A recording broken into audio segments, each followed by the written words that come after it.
Good morning. Good morning. How are we today?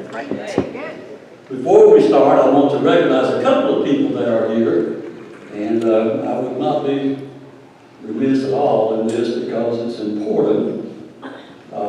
First, I want to recognize Zenobia Haynes with Senator Ossoff's office. Zenobia. And then I want to recognize Andrea Wiggins with, let's see, that would be Senator Warnock's office. And along with that, we have Karen Bosnick, also with Senator Warnock's office. So these three people are here today, and we're going to take them on a little tour of our county. Obviously, we'll do a little bit around the city too. But I'm looking forward to introducing them to some of the high points of our city and county, and also and let them introduce themselves to all of you when you have an opportunity after this is over. Also, to make certain that I don't get in total trouble, I've got some people here from the city that I'm very proud of. One of those is Sonia Janis. Sonia, where are you? She is our new city manager, and I will tell you that in the short time that she's been here has proven to be not just a leader, but also a worker. So if you think that you're going to get something on her, you're not. And if you think you're going to push her, you're not. I'm so happy to say that I think that she's going to be exactly what we need going into the future. And with her, I have, let's see, a couple of our, I know I saw Ann Snavy here. Ann, where are you? There she is. City Council Member Ann Snavy and Jim Looney, City Council Member Jim Looney. Jim, I know you're old, but you can get up. And there you are, just so people can see who you are. Thank you, Jim.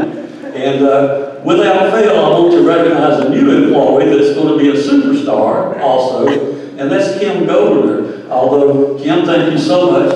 And although you don't know this, she just got a recent boost in her pay grade, and I think it was well deserved. And sitting beside her is somebody that needs no introduction, and that would be Tara Benson. Stand up, Tara. We can see you. Everybody knows Tara, right?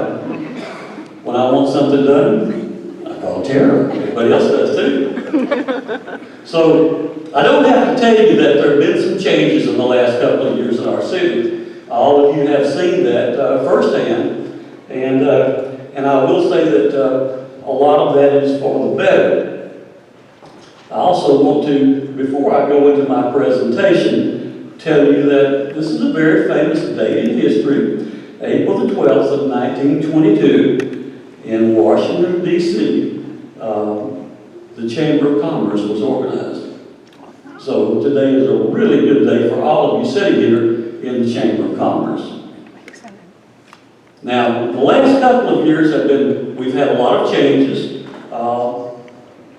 Many different people have commented on this, but I'm going to show you just a little clip that will say in a hurry more than I can say in a long time. Welcome to Jasper, Georgia's first mountain city.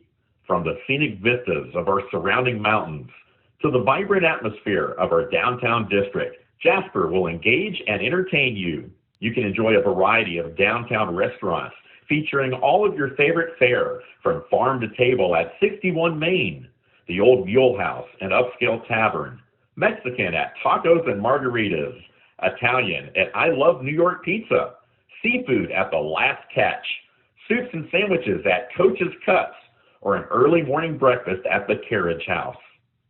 Afterwards, you can wet your whistle at Tinley Creek Brewery or have a glass of wine at the First Mountain Tasting Room. Coming soon, Shark Top Distilling Company will open its doors on Main Street. And don't forget your favorite ice cream and candy at Lolly Drops, or enjoy the large variety of fresh coffee at Red Bean Harvest Coffee Roaster. If it's events you like, we have them. From supporting our veterans to partying at Mardi Gras in the mountains, you're sure to be entertained in Jasper. We love to support the holidays with parades on Main Street. Downtown Jasper is also an ideal venue to support the many charities that truly make us a community of care. Lee Newton Park hosts the local farmers market and fall festivals, including the Marble Festival. For live theater, Tater Patch Players offers a handful of shows each year, and Escape and Evade has all the amusements for family fun. Come to Jasper and see what we have to offer. Great schools, friendly people, beautiful views. Jasper, the very best place in the world to live and raise your family. Well, what do you think about that? I'm happy. I'm proud to be a member of this particular organization and also the mayor of Jasper. So downtown Jasper has, if you look at it from overhead, it hasn't changed all that much, but the changes are definitely there. City Council, obviously we have a new city manager, very proud of that fact. I want to tell you that Doris Wigginton Park is moving along as we expected, and Kim Governor is shepherding that process, and told me this week that I think that we're ready to start putting out bids for the trails to start, so coming along soon. Baroque Park, you will notice that we knocked down a couple of the larger buildings. We're probably going to take down the other one a little differently, but we are preparing that piece of property to have our city council and also a huge group of people that are coming up with the ideas that we want to have placed in that park. Amphitheater is obviously one of those. If you've not been to First Mountain Tasting, I recommend you do so. And if they give you a 5 to 6 and they're all full glasses, don't drink all of them, because somebody might have done that. That's a lot of wine, but it's a great place. Soon we're going to have Sharp Top Distilling Company, excuse me, and they say that's probably another couple of months, but it's on the way. Woodbridge Inn is going to open back up. They are also a couple of months down the road. I spoke with their new manager of this past week, and he seems to think everything is moving along quite well there. So we all look forward to going back to that historical restaurant.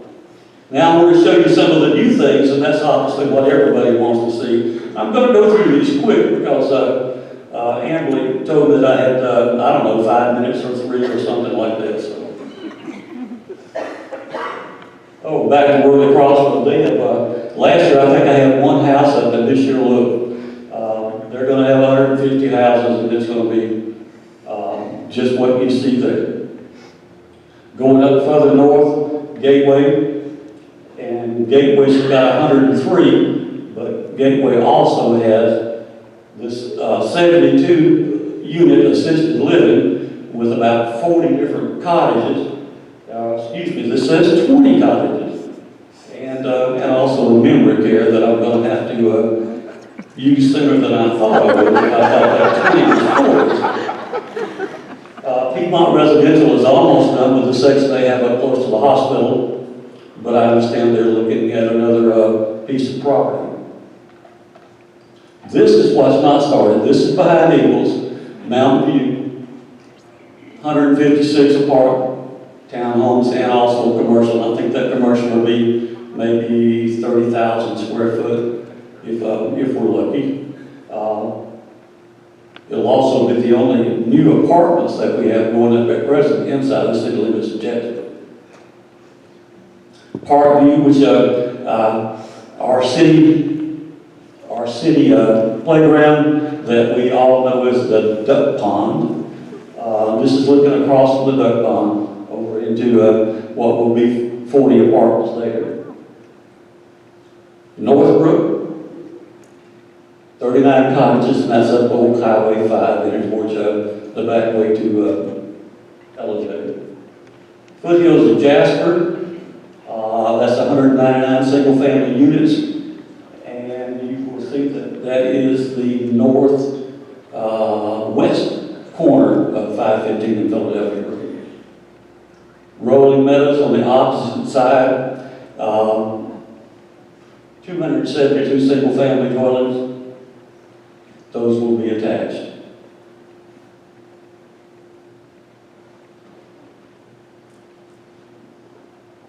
We're going to go the right way here.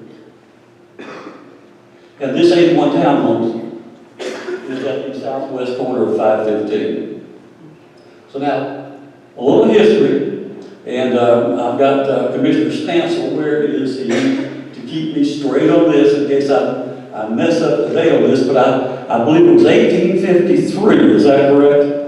1853 that the county was formed. They took the southern part of Gilman County, they took the northern part of Cherokee County, and they put parts of both of those together to make Pickens County. Now the distinguishing part of that is that out of 159 counties, we are the only county without a major waterway. Every other county has lakes and they have rivers. We have creeks. And I'm saying this for the benefit of 3 senatorial aides that are sitting in this room right now. And I could not wait to point that fact out to them, Philip. You know, as we all know, and the good part about this is we do get to work together closely with the county. But we need a larger water source for a permanent source of water. Obviously, when you look at all the development we had, then you're going to require more police, you require more fire, more water, and more sewer. We're going to really soon start looking for a piece of property on 515 that will allow us to have another location for a new firehouse and police precinct. Sewer expansion, we just found out this week that, and Kim will correct me on this, the bid opening will be in May, and that will double our plant capacity. But even if this were now May and it were open and we looked at that and we said, okay, let's go to contract on this, it's still going to be a 2-year process from the time that we open those bids. Water, on the other hand, is something that we're still trying to have enough sources so that we can meet the requirements that we have, not just today, but in the future. So one of the things that we're going to do is to try to reduce our water losses, and a way to do that, we applied for this grant that we thought the state of Georgia might give us, knowing that we were one out of 159 counties without a major waterway, but that did not happen. So the bottom line is that we're going to go do it anyway. We are looking now, seeking sources that will allow us to put in place a replacement program for all 6,000 of the water meters that we have across our footprint. End of the day, we still want to do the best things that we can for our city, and we still want to grow what we can and be reasonable about that growth in such a way that we still retain the small town appeal that we all love in the city of Jasper. And thank you for listening to me. Thank you, Mayor Lawrence. And I would also like to say that while I had all 4 of these gentlemen's bios, I chose not to read them in essence of time this morning because we're such a small, close-knit community that we know each other. But if you do have any questions about anything pertaining to their particular offices or about their qualifications for the positions in which they hold, please call their offices. They're very, very easy to talk to, and they will answer any questions you have. And the rest of the morning, I would like to now ask Commissioner Stancil to come up, followed by Superintendent Tony Young, and then followed by Sheriff Donnie Craig. That way I'm not coming up and interrupting the flow the rest of the morning, so if you guys will just come on up. Thank you, Amber. So she was joking about you can make a phone call to check on qualifications, and I thought a year and a half in, one of the qualifications would be able to become a morning person, and it hasn't happened yet. So if I look a little bit confused, it's because it's prior to 9 o'clock in the morning, and I haven't convinced them to do things later. Another question a lot of people have asked if I miss being in law enforcement after spending almost 2 decades in law enforcement. and I realized this morning, the one main thing I missed about law enforcement, you didn't have to pick out what you wanted to wear. You had a uniform. So you automatically knew what the crowd around you was going to wear. You could kind of fit right in there. So I'm going to have to set up a group text, I believe, with the mayor and the sheriff and the superintendent, so that I'm not the only guy wearing a suit and tie, and we can make sure that we're all matched up pretty well. Do want to dive into a couple of things. I know that the topic is for a state of the county. But we have 10 minutes to 15 minutes of time, and I know 15 is not what Amber wanted to hear me say, but in roughly a 10-minute window, there's no way to give you a true state of the county in all 14 departments of what makes up the county.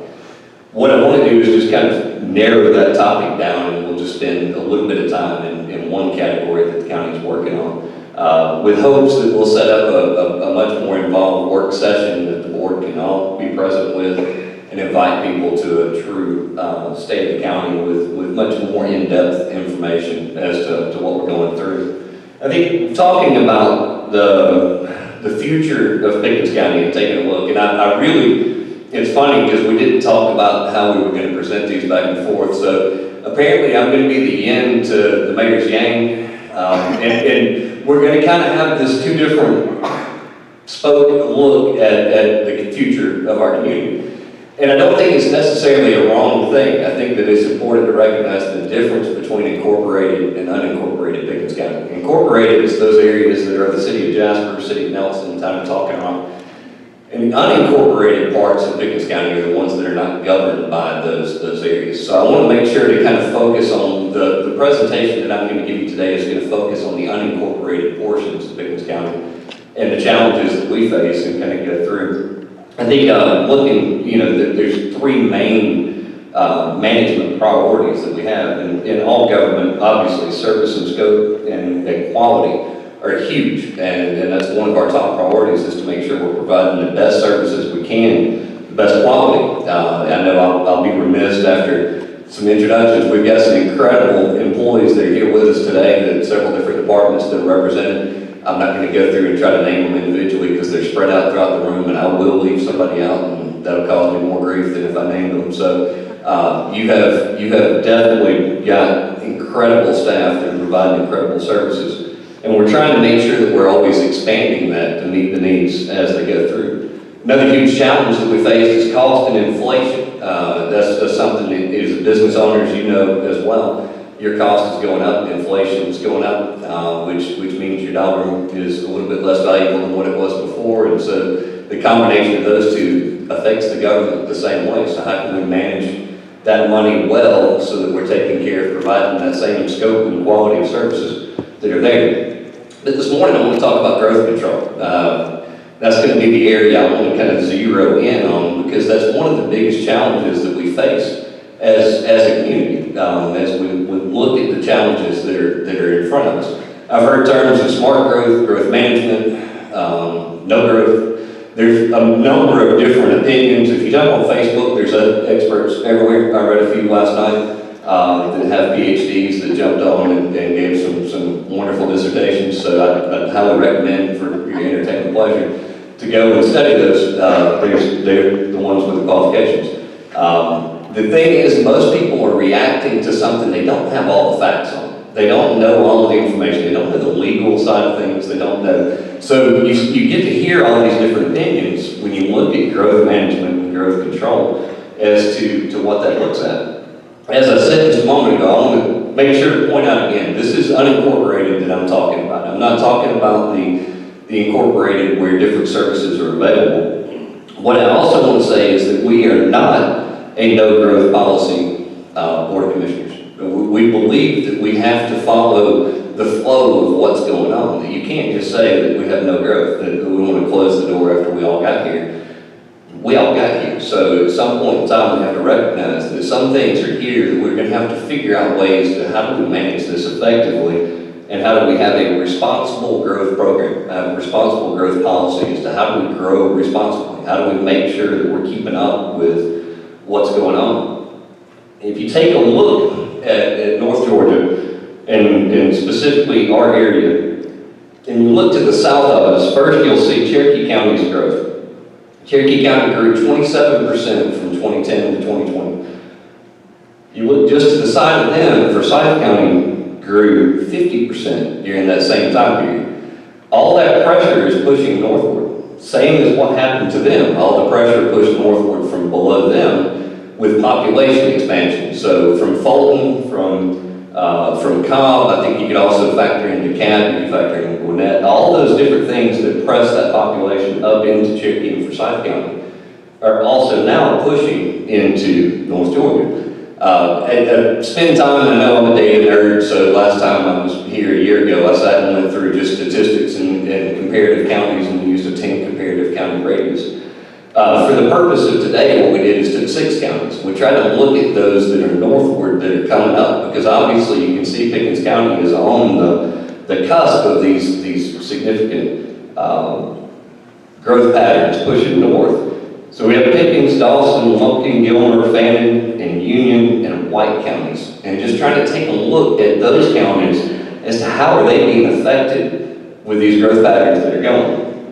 When you take a look at just kind of the specifics of what's going on in that category, the fast-paced growth trends to the south of us and how that's moving north, the dwindling development opportunities that are there. I know we've met with developers that have came here that have talked about that they've just kind of ran out of spaces to build subdivisions south of us. So they're looking north to try to continue to do the work that they're doing, and they're finding available properties that are going through. And I think those are real things that we have to take a look at. You also have to factor in supply and demand. If there are real estate agents in the room, they realized this past year what happens when the market dries up and there's no homes available. The cost starts to go up. It makes things more valuable. It's simple economics. So if I were an economics, high school economics professor this year, or high school, I guess they're not professors, teachers, this would be the greatest year in the world to show real life examples of supply and demand, of inflation. All these terms that we learned when we were in school, this year more than ever, you're getting to see them play out in real life right there in your backyard. But you can also take a look there as the lure of a lower cost of living. I know that for those of us that live here, sometimes it may not feel like it's lower cost, but when you compare the numbers to what's south of us, it is a lower cost of living. You factor in people moving from other states that are much, much higher, it's significantly lower. And the effects of inflation on migration. I mean, you look at the different, sorry, I jumped ahead, 1 2 minutes. The lure of higher profit margins here, where they can buy the land what was for the longest time cheaper, and it may not feel like it now when you're looking at the land that's for sale, but that land is still cheaper than some of these areas that have already been populated. The effects of inflation on migration and how the cost of, like we said before, your dollar is no longer as valuable as what it was before. So when we look at our peer counties and look at these benchmark counties, if we average those together, if we take the 6 counties that I was talking about before, and we take an average of that, the growth rate since 2010 has been 19.95% in that North Georgia area. Now that's, like I showed you a moment ago, compared to that south of us at 50% growth rate. The average annual growth rate in those 6 counties is 1.81%. The projected population density, and that's the number of people per square mile, is 111. Now when you factor that number in and compare it to those 2 counties I mentioned before, Cherokee County is over 600 as a density, meaning there's 600 people per square mile in Cherokee County. Sounds kind of shocking until you look at Forsyth County. There's 1,300 plus people per square mile in Forsyth County.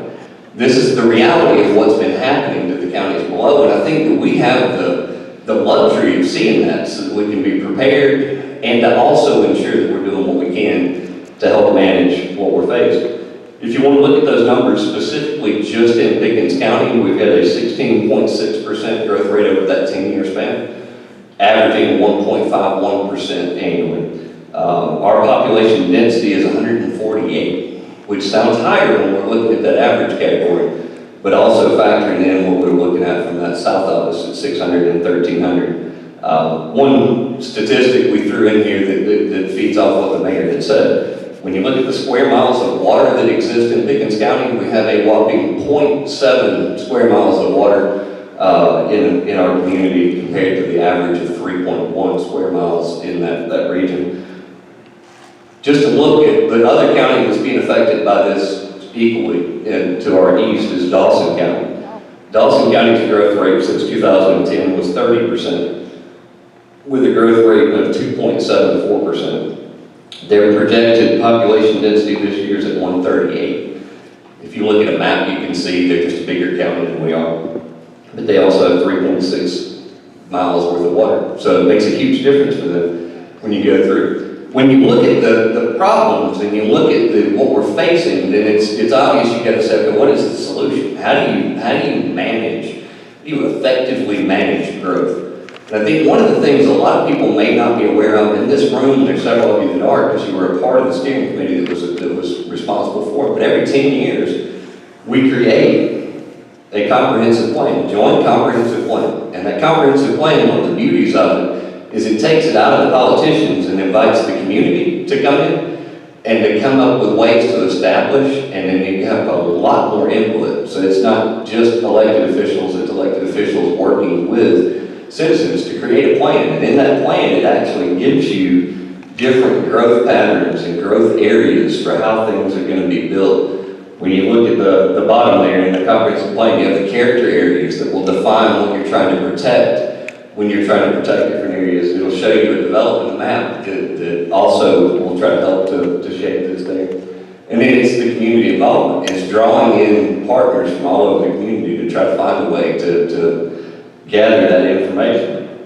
One of when you're looking at a solution with our comprehensive plan, you look at our challenges. I mean, one challenge is obviously the force and the pace of that growth that's coming northbound. All of those people that are trying to find ways to expand and all of the different growth patterns that are moving. Third-party knowledge about the county's attributes. When you watch the video that the mayor had in the city of Jasper, it's a great place to live. I mean, once people see it and they experience it, it's a wonderful place to live. So the more that work gets out, the more people are trying to move into this area. One of the other challenges is grandfathered zoning classifications. I don't know if many of you know this, but zoning didn't exist in Pickens County until 2005. Well, when it was adopted in 2005, people got to pick what they wanted their land to be zoned as. So the prime example between Hinton and Loveville, there's a property that's zoned urban residential.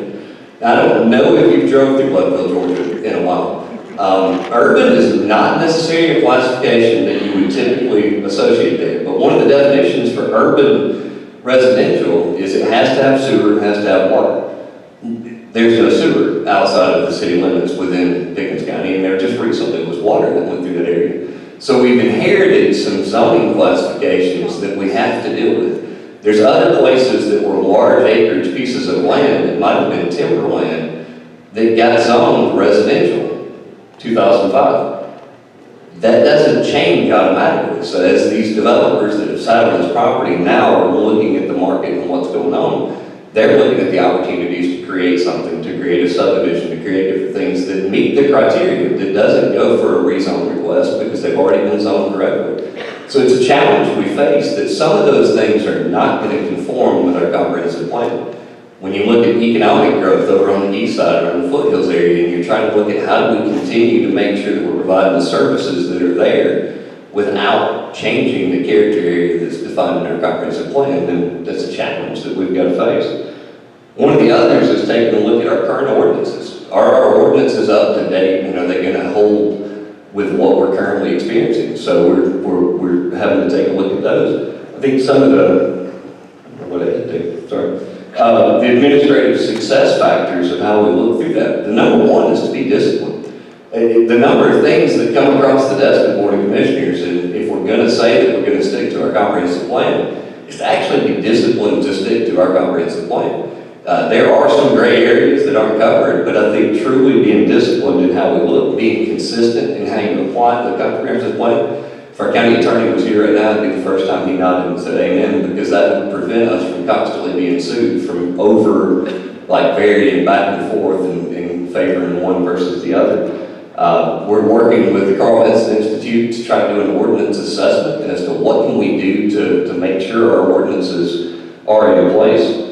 The other community interaction is paying attention to what people are saying. It's paying attention to the concerns that are amongst the crowd and trying to find ways that we're listening closely as to how we can continually apply that comprehensive plan. Anybody that wants to see it, if you go to the Pickens County website, Pickens County government website, it's actually on the front page near the top. There's an icon. We moved an icon there. You can actually open the comprehensive plan is 155 pages. Wonderful reading, highly recommended about 11 o'clock at night. When you set the heat to where it goes up just a little bit, dim the lights, pull out the comprehensive plan, and just get ready for a soothing night of rest. But it does give you a tremendous amount of information that can help you to understand what challenges we're facing and how we're trying to make sure that we're working closely with the city of Jasper. Like most counties that have municipalities that are expanding and growing, we've got to work to make sure that there is that balance, that we're not continuing to let that. And I gave the example of Forsyth County a few moments ago and using Cherokee County. Cherokee County has a multitude of municipalities throughout it. You start with Woodstock, Holly Springs, Canton, they also have Waleska, they have Ball Ground. They have all the municipalities that are expanding and growing at a rapid pace. Forsyth County is very different. Forsyth County has the city of Cumming, so it's the board of commissioners for the county that have really worked on the expansion to be countywide instead of keeping it into the areas that are tightly associated with the city of Cumming.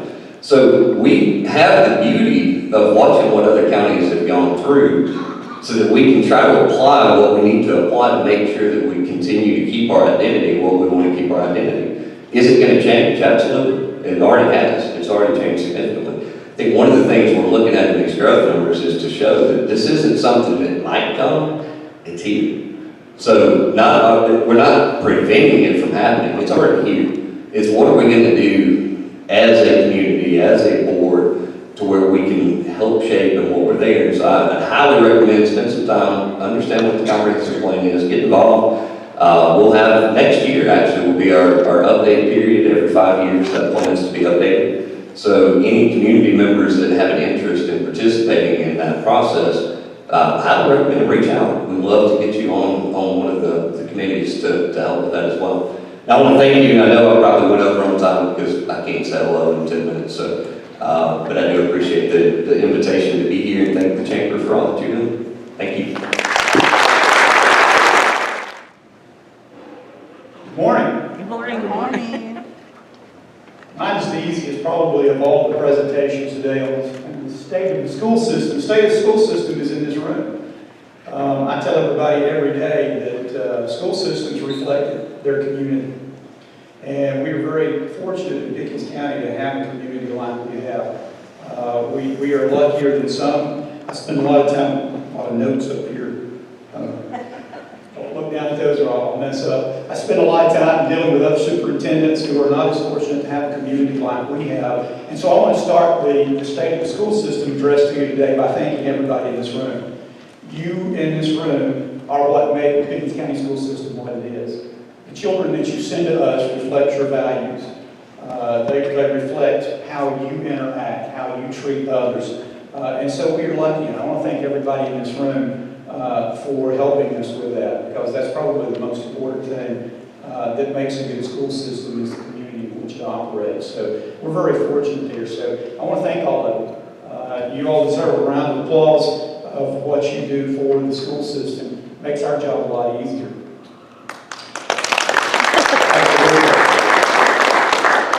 People always ask me, what have you learned in the last year and a half as a superintendent? Probably the thing I've learned more than any other, and I'm going to demonstrate it, is I'll teach your demonstration works best. How many board members do I have here with us today? Excellent. I've always been told, a very wise person told me when I became a superintendent, before you say anything in front of the public, see if any of your board members are there. So I've got that out of the way. The other thing that I have learned from that same person is that superintendents count their service years like dogs.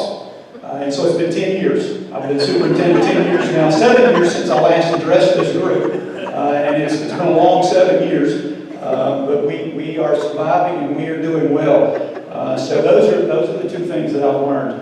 I can see some worried looks among the people in the crowd now thinking, oh my God, this is our superintendent. But on to the serious stuff. I know that our first two speakers addressed something very important to everybody in this room, and that's growth in Pickens County. Pickens County is changing. But I want you to look, school system is always in kind of a difficult spot when it comes to growth. Pickens County is no different, and that's not a negative statement toward the officials in this room. The growth is coming. And we as a school system, I can't pick the phone up and call the mayor. Well, I can, and he always answers, but I cannot call the mayor and say, okay, no more growth. The schools are full. I cannot call Kris and say, okay, it's time to shut the doors. That's not an option. So the school systems always have to be very careful, very watchful, and we have to be quick on our feet when it comes to this growth. We have to be able to respond, but we don't want to be too quick. The problem with building a school is once it's built, you can't move it. That's the difficulty with those things, and we have to be very careful. And so I want to throw some numbers out there for you that may surprise you. We're having to deal with an issue in a way that the other county and city officials are not. COVID. I'll go ahead and use the word. While COVID has led to a lot of our growth as people want to leave urban areas and come to more rural areas, COVID has also impacted the school system in many ways, and we'll get to some of those other ways in just a minute. But one of the ways that you'll see that COVID has impacted us is in our number of students. Believe it or not, we are down. Our last FTE count that we sent into the state just a few days ago had us just under 4,000 students. It's been a long time since we've been under 4,000. Now I know that's about to change. But the good thing there for us is that since our number is down, we have the opportunity, what I call as an old historian, watchful waiting. We have the ability to watch very closely the next couple of years as this growth that is projected actually happens. We have the luxury of a cushion within our buildings already, so that we're going to be able to respond to that growth as it actually occurs. You'll see all the way back into 2018, that's as far back as we go with the numbers, we were pushing 4,300. There have been times that we have during the school year been pushing 4,500. So that's about a 500 student swing there that we have the ability to sit back and watch this growth and to plan for it. And I'll be honest with you, the first thing you're going to see, and you're going to have to help me with this, you'll see redistricting. I'll go ahead and use the dirty R word for school systems.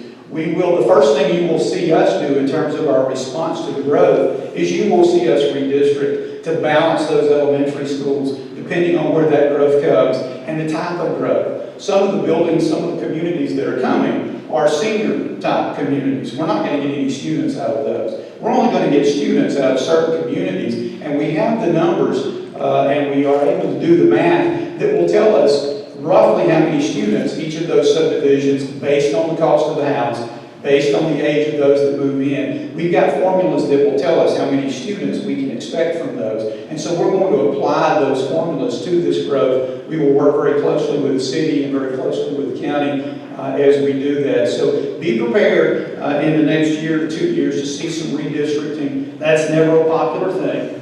Of course, I have another thing that I've learned as superintendent is you very rarely get to do popular things. That just kind of goes with it. But that's what you will see, and that will be the signal to you. The growth in terms of students is actually here, and we're starting to eat into our cushion. So, a little bit different angle to the growth, and it always shocks people when I give them those numbers, when I tell them we're actually way down.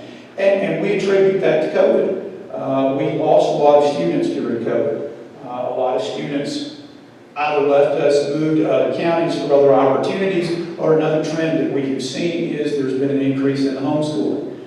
So we've got those factors going. Now, will we get those students back at some point? Possibly, we don't know. The impact of COVID has led to things in education that we never thought we would see. I don't think anybody in this room ever thought, and I can remember sitting in the board meeting when the board voted 2.5 years ago, spring, when the board voted, now 3 years spring, when the board voted to send everybody home for the rest of the school year, basically.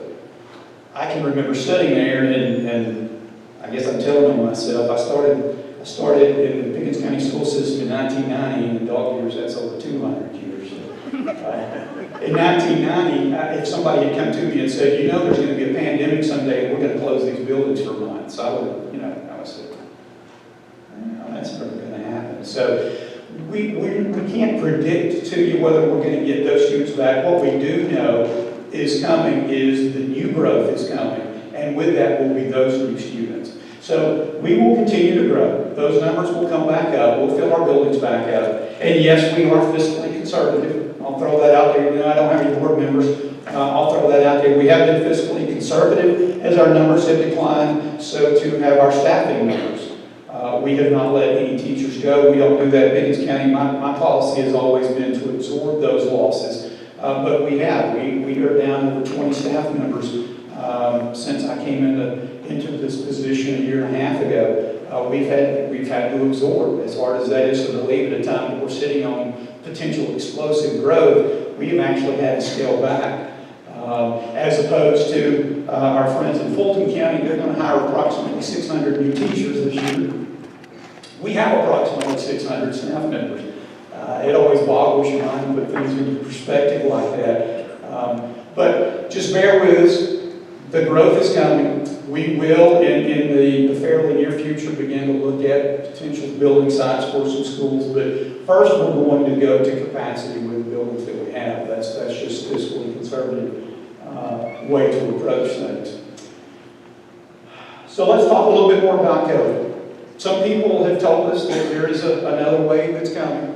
If there is, we will continue to do the things that we have done. And I always, when I talk to any group, I always want to make sure that they understand how we're dealing with COVID. We have in Pickens County, since I came into this position, we treat COVID closures as a staffing issue. We don't close the entire system. If we do, something really bad has happened and things have gone terribly. For example, we don't have bus drivers. And if anybody's interested in being a bus driver, I would love to talk to you after the meeting. You just let me know. We pay them roughly $20 per hour to start, great benefits, signing bonuses, retention bonuses. We do everything that we can, very good benefits that we pay. So if you want to be a bus driver, I'll take care of you. That's the only time we've closed the district this school year, is when we did not have enough bus drivers. Other than that, we treat it as a staffing issue. If we can staff a building and safely get those kids into the door, protect them and educate them, we're going to keep that building open. When we lose enough staff in a building that we can no longer educate and we're just basically prison wardens standing guard over combined classrooms, then we will shut that building down. We are going to, the next time we experience a busing shortage, we have a new plan in place for that, and that plan is, and I'll go ahead and throw that out there as well, if we have a busing shortage next go around, we're going to bus our elementaries and our middle schoolers, and we're going to go virtual with the junior high and high school.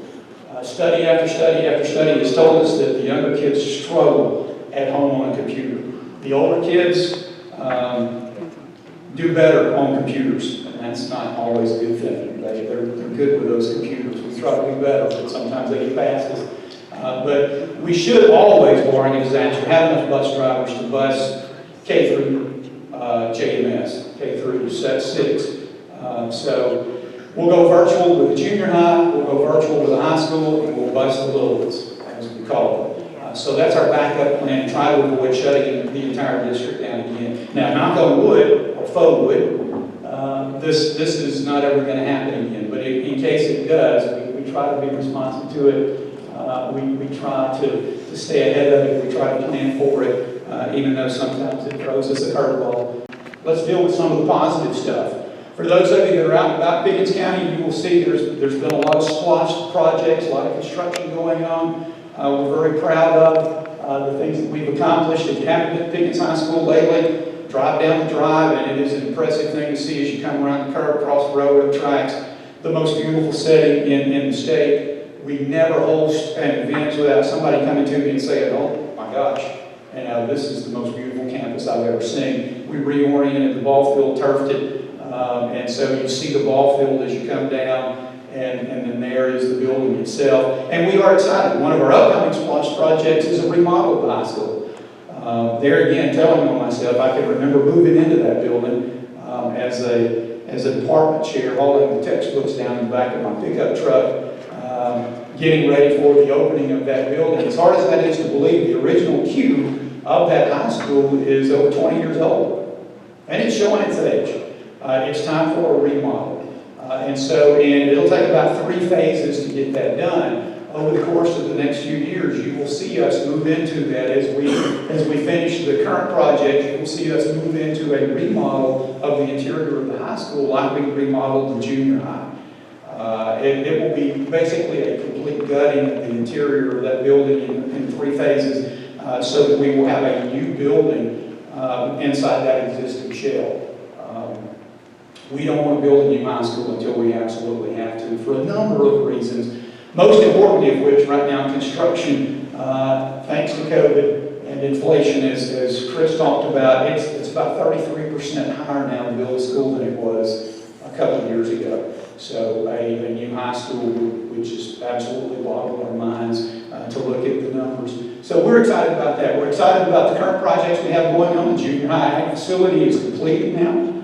We are in the midst of the high school ag facility. Very excited about that. And the greenhouse that will go along with it. Our school buses, we use SPLOST money for school bus purchases. Pickens County has one of the top fleets in the state of Georgia. It's odd for somebody to brag on school buses, but I always do. We have the best looking fleet on the road, and that's due to years of planning. All of our buses that carry our students on a daily basis are air conditioned. We are one of the few systems in the state of Georgia that can say that.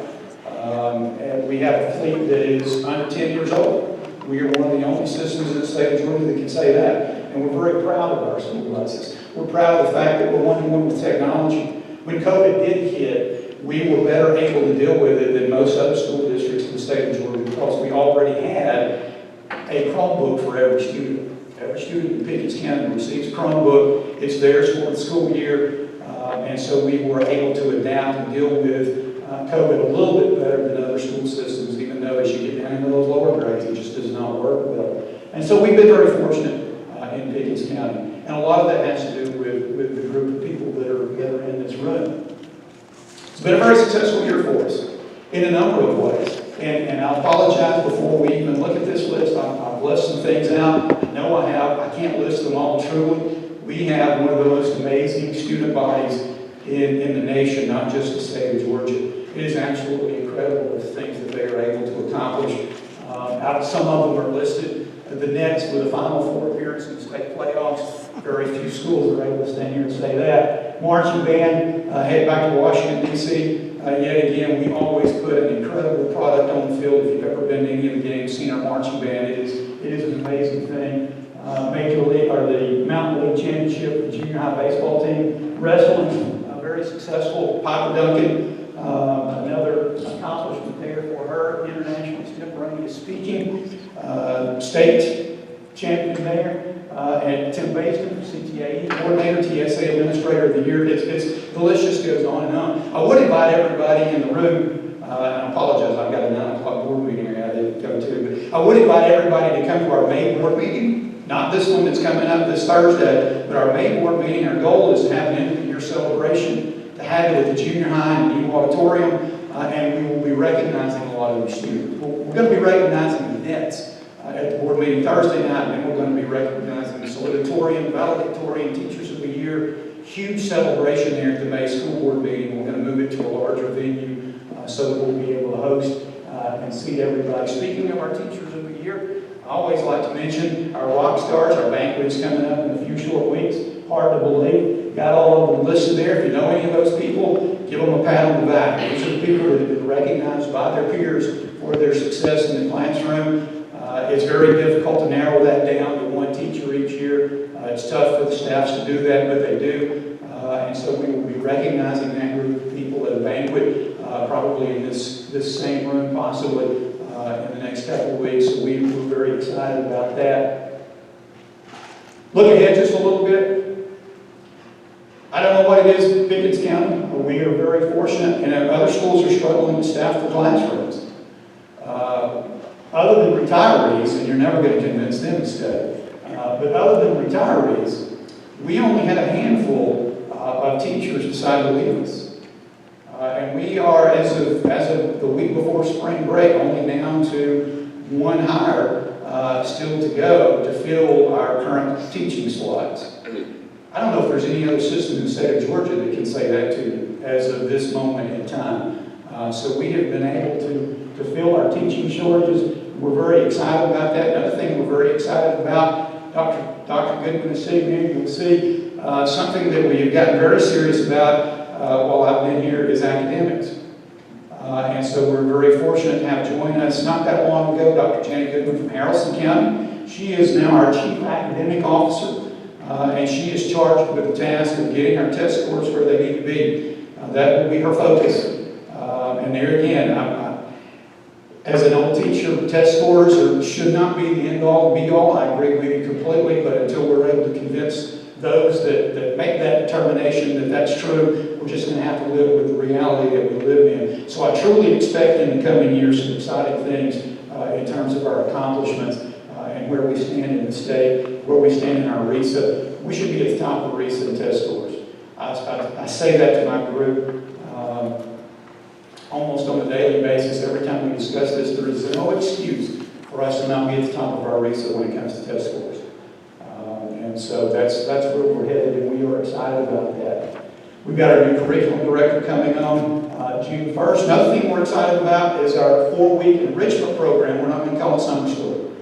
Everybody in this room knows if you call it summer school, you're not going to go. I don't blame you. I wouldn't either. So we're excited about our enrichment program this summer that we're going to be holding. We're doing anything that we can to get them in the buildings, to meet them where they are. A lot of people don't realize this. We've been dealing in education with COVID for 3 years, 3 school years. Think about that for a minute. If you were a kindergartner coming in that first year, that means your school years have been interrupted all the way from kindergarten to the 3rd grade. You have not had an uninterrupted normal school year. And those are very formative years. Those are the years where you learn how to read. Those are the years where you learn how to communicate. Those are the years where you learn how to interact with your peers without resorting to fisticuffs. Those are very important years, and they have not had normal years. So we've got a lot of catching up to do. And it has impacted our behavior. Not as badly as it has in other districts, but we have seen an impact in terms of social emotional issues with our students, in terms of behavior with our students on school buses and classrooms. And so we are working on that mildly, but it has been a slow process. Dr. Shea always wants me to tell everybody kindergarten registration is open. If you know anybody with a upcoming kindergarten, get them registered. We like to get those numbers as early as we can, but we have learned that people are going to come in and register the day before school opens.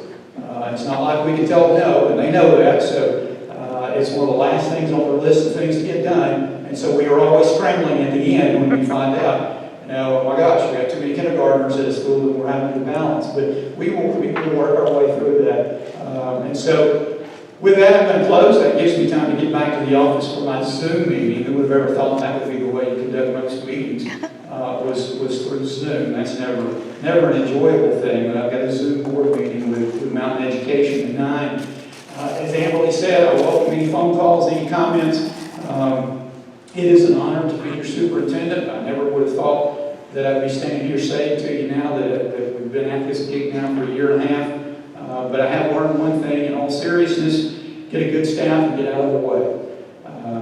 And that I have done, I think. And so most of the time I'm able to avoid the temptation to get in their way and slow them down. Sometimes they have to remind me that they've got that, and just chill out, and we got this, and I think that they do. I've never been more excited in 32 years for the future of education in Pickens County, and I truly believe you will see those results in the very near future. And with that, I apologize for having to leave the meeting, but if you have any questions, you got my number, or you see me all the time, just track me down. Thanks, everybody. Well, good morning. I'm going to try to keep this as short as we can. I know my presentation is about 30 minutes. We're going to try to cut it back to about 10 if possible. Just want to start out to thank you guys for the opportunity to serve as your sheriff. I was thinking a while ago, this has been about 14 years. I've had the opportunity to serve probably about 29 in law enforcement here in Pickens County, and it has truly been an honor. I don't know too many people that can get up in the mornings and think, you know what, guys, there's really nothing else that I want to do with my life other than what I'm doing. And That's pretty awesome. To serve the community like Pickens County, Tony said it best. He talked about the community that we have, and it is truly awesome to have the partnerships that we have with the city, the county, the community, the business communities, and I know that as sheriff makes my job so much easier. When we see a need or we see problems, we can reach out to one another and make things much, much better. So thank y'all for the opportunity to serve. Thank you for the relationship that we have, to be able to work together to solve problems and to make things better. You know, the one common denominator that I heard this morning, and Commissioner Stancil, I hope you're listening, and those that are here running for office, I hope you guys are paying attention, is growth. You know, the mayor talked about bringing in, 10,000 people in the city. The commissioner's talking about the number of, or how quick the county's growing. You know, the superintendent's talking about how quick the schools are growing. What's that going to do to our county? What's that doing to the crime rate in our community?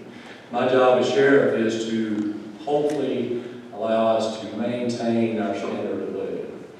You know, when you get up and you go to work, you want to make sure that your stuff is still there when you get home. You want to make sure that your wife and your kids are safe when you go to school, they go to work. And that's a pretty awesome responsibility. And, so what I want to try to do is go over what we call our 2001 annual report, what we done last year, and kind of what makes the sheriff's office operate. So I figured out how to make this quicker work. So basically, and I'm going to back up a little bit, for a couple of years ago during the election, and I hate to bring up campaigns, but that's the nature of the beast. You've probably heard a lot of talk about the sheriff and the budget and how he likes spending lots of money. He's always over budget. Well, I'm proud to stand here before you today and talk about our budget last year. And basically, our budget was $7.6 million to operate the sheriff's office. And last year, we come in right at 5% under budget. I'm very proud of that. And this is unaudited. I know we've got the finance lady here, so this is unaudited numbers. I know the audit was complete, but just want to report that we did come in under budget last year, and that was working through our current commissioner's office, and there's commissioners working with that budget to hopefully get us where we need to be. But you know, want to report our budget numbers. You think about the sheriff's office, and again, growth has been a common denominator this morning. In the last 14 years since I've been sheriff, our numbers of employees and the size of the sheriff's office has not increased one bit. 98 employees at the end of last year, this December 31st, we had 98 employees budgeted for the sheriff's office with 14 current openings. This morning we only have 6 openings, 3 in uniform patrol, 2 in court services, and 1 in criminal investigations. It's interesting, you look at the number of employees, at that time, 23 women, 66 men, 7 civilians, 18 non-certified deputies, 23 certified. Proud to say 17 veterans, 2 actively serving. Then you look at the education, 17 or 7 masters, and you kind of look at those numbers, but we're proud of those. A lot of times folks ask me, say, Sheriff, what is your greatest accomplishment? What are you most proud of as sheriff? I am very proud of the number of employees or the people that we have working for us. When you look at the folks we have working for us at the sheriff's office, and then you look at their salaries, this is our starting salary at the end of the last year. The men and women serve in our community can go anywhere in this state. They can go Gilmer County, they can make a little more money. They can, I believe, up until recently, they can probably go with the city of Jasper and make a little more money than what we pay. The men and women serve in our community are here because they want to be here, not because they can't go anywhere else. We have some of the best staff that I've worked with in the 29 years I've been in law enforcement in this community. I'm very proud of that. Looking at the starting pay and Superintendent Young, $20 an hour starting out driving a bus. That's not bad. I've got a guy that just left my office, decided to take an early retirement to go drive a bus. He said, sheriff can ride the bus and get the benefits. And I've got all day to do what I want to do. Why would I want to continue doing this for, what you're paying me? So, whatever Tony's doing is working, because I'm starting to lose a couple. Again, one of the things we've done this past year, we started educational incentives, so we're starting to pay a little better salary for those who have a better education, doing better training. And then we also started the longevity pay. So in the last 14 years, every time we got an increase in pay, cost of living, we just raised our starting pay. And that was good for us trying to bring people in, but what's it do to that guy that's been here for 15 years? Now he's making the same thing when we're starting out new employees. It doesn't do much for morale of the office. So last year we were able to do the longevity pay, so we bumped those guys up a little bit, and that's helped us.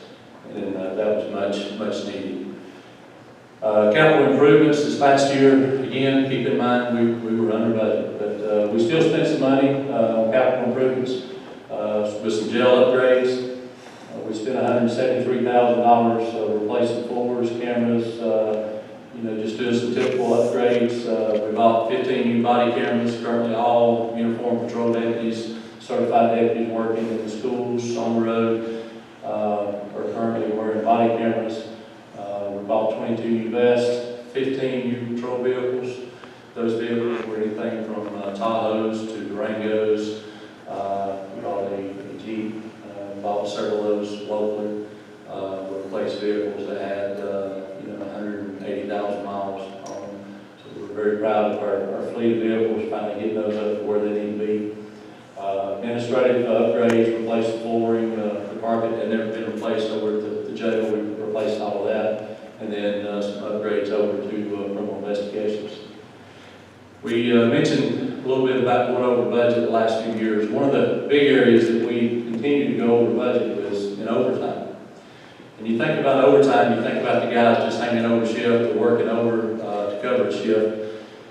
You think about the number of employees we have, 98 deputies. Those deputies are not allowed or can't really train on shift. And I'm going to pick on Sloan. A lot of times we talk about the fire department. Sometimes those guys are able to train on shift, but a lot of times they're not. In public safety, we don't have the luxury of sitting in an 8-hour course during shift, because when that phone rings and that 911 call, our guys have to jump up and go answer that call or be out on patrol. So in the state of Georgia, we're required minimum hours of 20 hours. Our policy says that the guy will have at least 40 hours. And as you can see, the number of training hours that we've had has been considerable, a lot more. If you look at just 40 hours or 20 hours of training for the 98 employees is $143,000. Our overtime budget was a lot less than that. So working again with the current Board of Commissioners, we were able to get that overtime budget up, and that kind of helped us out. Get things back where they need to be. Interesting, for Georgia, law enforcement requires us 408 hours of academy training, and if you want to cut hair for a barber, you've got to have 1,500 hours of training. So that's not a lot of hours for those guys out on the road to be able to do what we do, so we require a lot more training. The Adult Detention Center, again, 24/7, average inmates 65 to 80. This morning we're about 63 inmates. We can house up to 142 inmates at a time. And very proud to say that we're able to keep those numbers down. Not that we're not making a lot of arrests, it's just that those numbers, we're able to move those inmates by working with our court system, with the judges, and our DA. We're able to get those inmates moving and not just sitting there. Getting those sentences and probationers moving. As you can see, we've done over 1,300 inmates were booked in and out. Number of meals, we're able to cut our meal costs down to under $2 a meal, which is pretty good. Those of you in the restaurant business, that's pretty good cost. Again, our current inmates this morning is about 63. Uniform Patrol Division, just to give you some rough numbers, 495 arrests for the entire Uniform Patrol, 4,183 traffic stops. We make a lot of traffic stops, but as you can see, there's only 980 citations issued. We don't write a lot of tickets. We could probably increase that a little bit if we need to, but again, I believe when we're making a lot of traffic stops, it increases our visibility. It allows us to get a lot of folks that are wanted, that have warrants on them. Also helps us with the drug activity and things like that. The chases, foot chase, vehicle chases, we don't see a lot of vehicle chases. We will chase vehicles if we need to, but we're very cautious with that. We don't have near as many foot chases as we did since we've got our K9 unit. A few DUI arrests, things like that. Business checks, you guys, business, we proud to see we do a lot of business checks throughout the night. Those are logged through our 911 center. Agency stats, these are actual calls for services through our 911 center. Just to point out one of these, still one of the biggest calls that we receive in the county is domestics. It's also one of the most dangerous calls that we'll receive is one of the domestics. A lot of accidents that we're responding to. Again, I'm just going to breeze through these real quick. Special enforcement, this is a two-man unit, two-person unit that we created a couple years ago. Special enforcement also includes the K9, work very close with our criminal investigation division and our CMANs, our drug task force that we partner with Cherokee County. These guys are very busy and very active and proactive.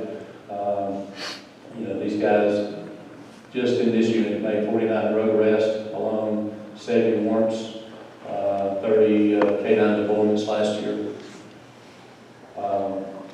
CMANs, again, we partnered, we done away with the pulled out of the Appalachian Drug Task Force a couple years ago, partnered with CMANs, Cherokee Multi-Agency Task Force. We were having to pay into the Appalachian or Zell Task Force.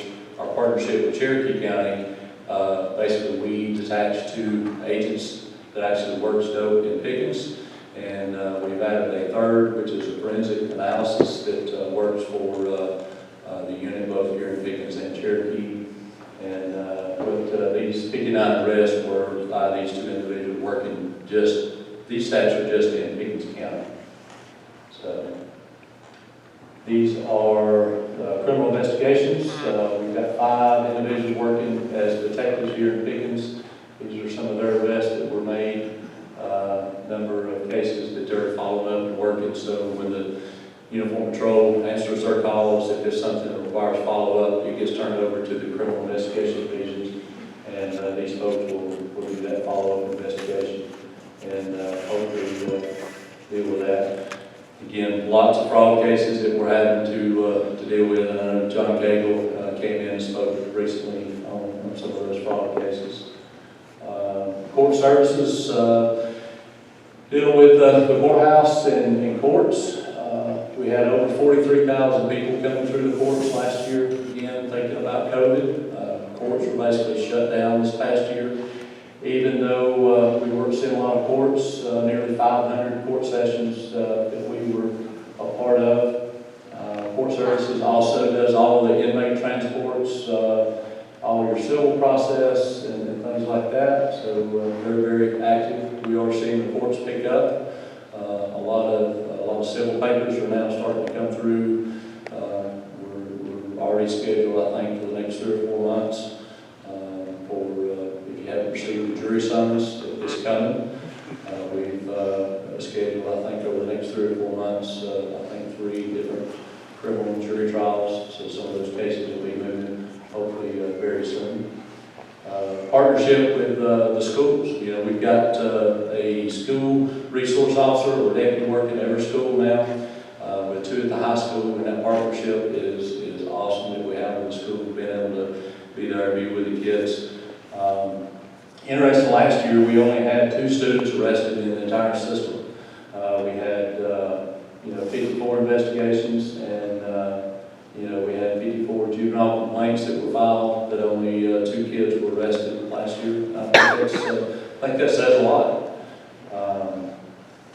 then, we talked about the openings that we had. We had 92 people apply for positions here in Pickens County. Of those 92, we actually hired 22. Unfortunately, law enforcement is not for everybody. A lot of folks think they want to get into this job. I remember we had one probably 20-year-old kid. He came in. He was all about, I want to be police. I want to work in law enforcement. He came in, went through the process. His first day in the job, he went, spent a little time in the back and seen that we had folks actually locked up. He left in tears and says, I don't know how y'all do that, folks. So, again, it's not for everybody. We finally have changed our process. So if you want to come to work for us, we're going to require you to come in and shadow a little bit so you can actually see what we do before you give up your day job and decide to change careers. But as Tony Young says, we are hiring. If you or somebody you know is interested in a job in law enforcement, we would love to talk to you and come by and sit down with us and see if this is something that you may be interested in. Inmate workforce, again, COVID is taking a toll on the workforce, and everybody thinks if we were to be out picking up trash every day, well, we would love to. We're also cleaning and cooking, and all the meals are cooked by the inmates. All the cleaning at the jail is done by the inmates.